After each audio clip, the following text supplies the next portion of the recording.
बिस्मिल्लाहिर्रहमानिर्रहीम। अस्सलाम वालेकुम दोस्तों, एडवांस्ड अकाउंटिंग की आज की हमारी पहली क्लास है। आज के इस लेक्चर में हम बोनस शेयर्स के कॉन्सेप्ट और इसकी एंट्रीज के लॉजिक को डिस्कस करेंगे। बोनस शेयर्स को डिस्कस करने से पहले सबसे पहले हम शेयर्स के बारे में थोड़ा सा पढ़ लेते हैं ताकि बोनस शेयर्स को समझने में हमें आसानी हो। शेयर्स की हम आसान अल्फाज में अगर डेफिनेशन करें तो हमारे पास शेयर्स की डेफिनेशन होगी कि the capital with which the company is registered is divided into small pieces is called as shares। ठीक है, किसी भी कैपिटल से जितनी अमाउंट भी हो, कोई भी कंपनी उससे रजिस्टर्ड हो और फिर उसको स्मॉल पीसेस में डिवाइड किया जाए तो वो शेयर्स कहलाते हैं। अब शेयर्स को, उस कैपिटल को स्मॉल पीसेस में डिवाइड किस लिए करते हैं, आइए हम एक एग्जांपल को देखते हैं। फॉर एग्जांपल हमारे पास यहाँ पर एक कंपनी है ABC जो रजिस्टर्ड हुई with the capital of ₹5 lakh. ठीक है, यहाँ पर कुछ टाइम गुजरने के बाद ABC कंपनी को ज़रूरत पड़ी फर्दर इन्वेस्टमेंट की। Investment may be in the shape of building, may be in the shape of furniture और मशीनरी।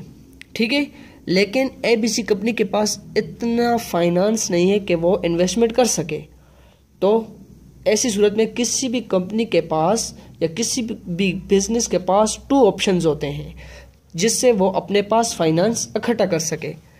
फर्स्ट ऑप्शन होता है उनके पास लोन, कि वो किसी फाइनेंशियल इंस्टीट्यूशन से लोन ले लें और अपनी फाइनेंशियल नीड्स को पूरा करें।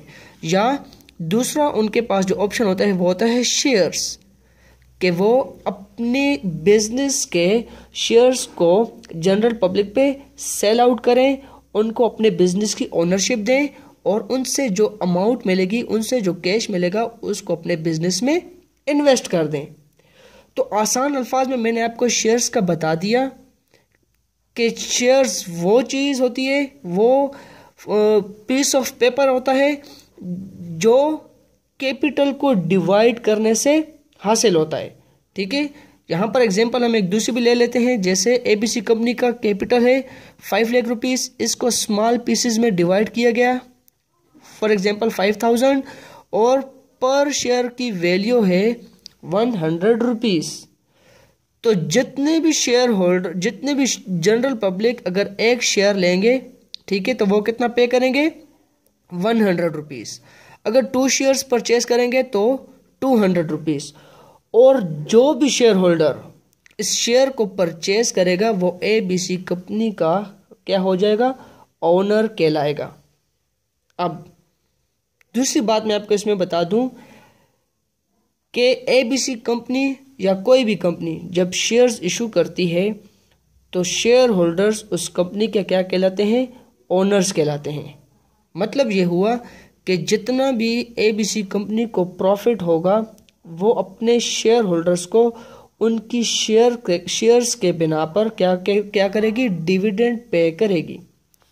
फॉर एग्जांपल ₹50,000 का प्रॉफिट हुआ, इस ₹50,000 को कंपनी ने क्या करना है, अपने हर शेयर होल्डर को एज ए डिविडेंड पे करना है। अगर एक शेयर होल्डर्स के पास 5 शेयर्स हैं तो वो 5 शेयर्स के मुताबिक 5 शेयर्स के बिना पर 50,000 में से डिविडेंड लेगा। अगर एक शेयर होल्डर के पास 20 शेयर्स हैं तो वो 50,000 में से 20 शेयर्स की बिना पर क्या करेगा, डिविडेंड रिसीव करेगा। तो हमें एक दूसरी बात यहाँ पर पता चली कि जो भी बिजनेस का प्रॉफिट होता है उसमें उस बिजनेस की या उस कंपनी की लायबिलिटी होती है कि उसने अपने शेयर होल्डर्स को वो डिविडेंड पे करना होता है। ठीक है, शेयर्स आपको क्लियर हो गए होंगे। अब बात करते हैं बोनस शेयर्स की, कि बोनस शेयर्स क्या होते हैं, कंपनी ये क्यों इशू करती है और कैसे इशू करती है। बोनस का नाम सुनते ही हमारे जहन में एक बात आ जाती है कि जो चीज़ हमें मोर देन एक्सपेक्टेशन मिल रही हो या फ्री ऑफ कॉस्ट मिल रही हो तो उसको हम बोनस कहते हैं। ठीक है, और ये बात 100% ठीक भी है। बोनस शेयर्स सबसे पहले ये डिस्कस करते हैं कि एक कंपनी इशू क्यों करती है। जैसे मैंने यहाँ पर बात की, एक कंपनी को 50,000 रुपीज़ का प्रॉफिट हो रहा है और उसमें से वो अपने शेयर होल्डर्स को इस पर क्या कर रही है, अपने शेयर्स के बिना पर डिविडेंड पे कर रही है।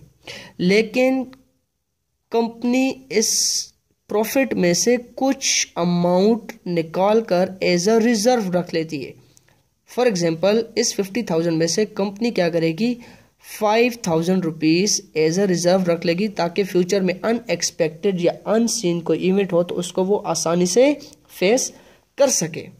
अब यहाँ पर जो 50,000 रुपीज़ थी, यह भी बिजनेस की लाइबिलिटी थी कि अपने शेयर होल्डर्स को एज अ डिविडेंड पे करे, और इस प्रॉफिट में से जब वो रिजर्व की सूरत में कुछ अमाउंट निकालेगी तो ये रिजर्व भी बिजनेस की लाइबिलिटी होगी कि वो क्या करे, अपने शेयर होल्डर्स को पे करे, क्योंकि ये जो कैश है जो रिजर्व की सूरत में पड़ी है ये भी शेयर होल्डर्स की है। क्लियर। अब डायरेक्टर्स ने एक बात लेट सपोज तय की हुई है कि हमारे पास एटलीस्ट 5 लाख रुपीज़ ऐसे रिजर्व पड़े होने चाहिए ताकि हम अपने अनएक्सपेक्टेड या अनसीन कुछ भी हमें हमारे बिजनेस में नुकसान होता है तो हम इसमें उस नुकसान को कवर कर सकें। ठीक है, हर साल प्रॉफिट में से रिजर्व की अमाउंट रखते रहें यहाँ तक कि वो अमाउंट 5 लाख रुपीज़ से एक्सीड कर जाए।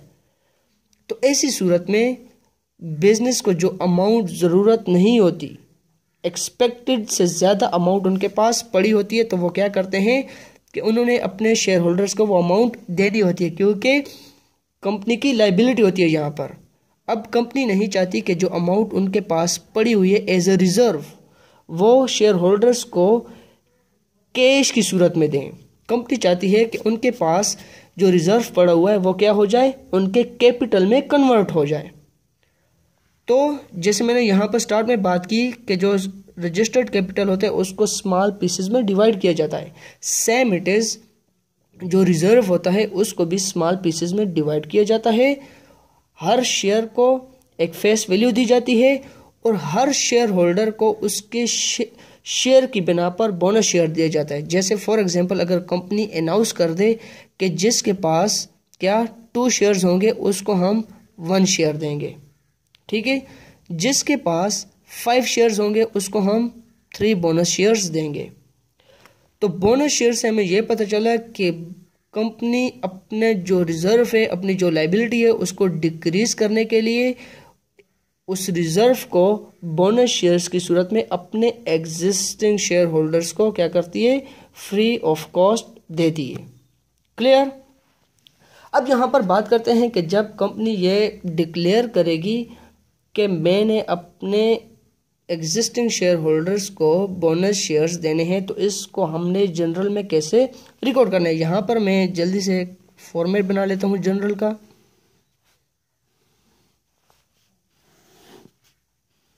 हमारे पास सबसे पहले यहाँ पर होता है details, ledger folio, debit and credit.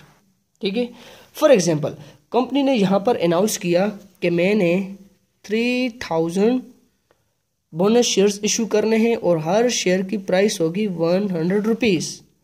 तो सबसे पहले बोनस शेयर्स की हमने प्राइस यहाँ पर फाइंड आउट कर लेनी है जो होगी 3 लाख। ठीक है, 3000 मल्टीप्लाई बाय 100 की है तो हमारे पास 3 लाख रुपीज़ बोनस शेयर्स की प्राइस आ गई। तो सबसे पहले हमने यहाँ पर डेबिट कर देना है रिजर्व को। मैं इसका लॉजिक अभी आपको बताऊंगा कि रिजर्व को हमने डेबिट क्यों किया, और यहाँ पर हमने क्रेडिट कर देना है bonus to share holders account. 3 lakh rupees से डेबिट एंड 3 लाख रुपीज से क्रेडिट। लॉजिक हमारे पास यहाँ पर यह है कि रिजर्व, मैंने आपको पहले भी बताया कि ये कंपनी की लाइबिलिटी थी कि उसने अपने शेयर होल्डर्स को पे करना था।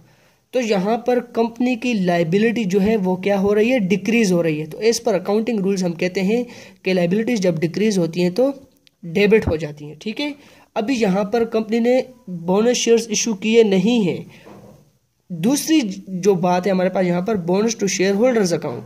कंपनी ने अनाउंस किया है कि मैंने शेयर्स इशू करने हैं, अभी किए नहीं है, तो यहाँ पर बिजनेस की लाइबिलिटी क्रिएट हो गई कि उसने बोनस शेयर्स अपने एग्जिस्टिंग शेयर होल्डर्स को इशू करने हैं।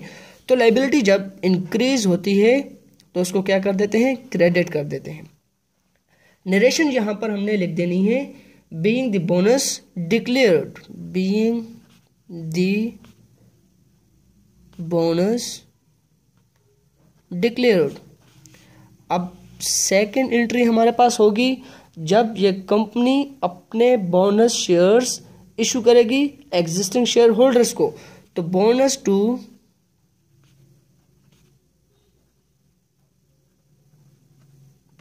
शेयर होल्डर्स अकाउंट डेबिट हो जाएगा और टू शेयर कैपिटल क्रेडिट हो जाएगा। इसका भी लॉजिक मैं आपको बताता हूं। 3 lakh rupees debit and 3 lakh rupees credit.